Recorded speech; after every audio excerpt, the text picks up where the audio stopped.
What if I told you that the MCU isn't dead? It just turned into a boy band of unresolved anti-heroes, rejected by the algorithm. Thunderbolts, the best Marvel movie since Endgame. At least that's what some lucky people who watched the world premiere said, before being kidnapped by Disney agents and replaced by more optimistic versions of themselves. According to reports, the film has clean action, a plot with twists, and team dynamics so intense that you almost forget half of them tried to kill someone in previous movies. Imagine a dark version of the Avengers, like an ex's reunion in group therapy.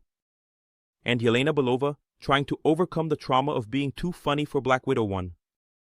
Bucky Barnes, still trapped in an endless loop of nightmares, as if it were a Spotify playlist curated by Freud. Red Guardian, Marvel's communist father, who was abandoned by the Black Widow script and has now become the official comic relief. And of course, John Walker, the Captain America, made to order. Oops, cancelled on TikTok.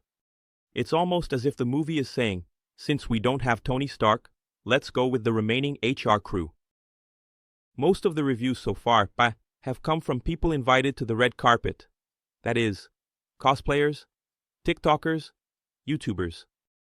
The crowd that, if Marvel gave them a bucket of red paint and said it was a movie, would say, masterpiece. The color represents the villain's repressed passion. So, hold on a second. Before you tattoo the name Thunderbolts on your arm and declare the MCU resurrected. They say the movie is refreshing, that it has narrative flow, that the camera doesn't shake as if it's at a rave with Drax. Sounds promising, right? But you've heard this before.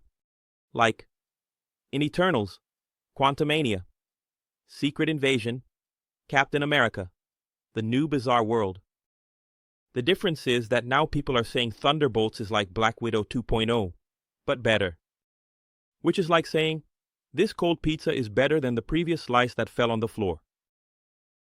The truth is, the biggest praise so far goes to the story structure, the script, the relationships, the so-called emotional core. And here we have to give credit where it's due. If Thunderbolts manages to make you care about a team made up solely of Marvel's second-tier heroes, then maybe the movie deserves the MCU premium label. Because making us laugh with Tony Stark is easy. What's really difficult is moving the audience with a Winter Soldier who seems to be cosplaying chronic sadness since 2014. The MCU has promised the world before.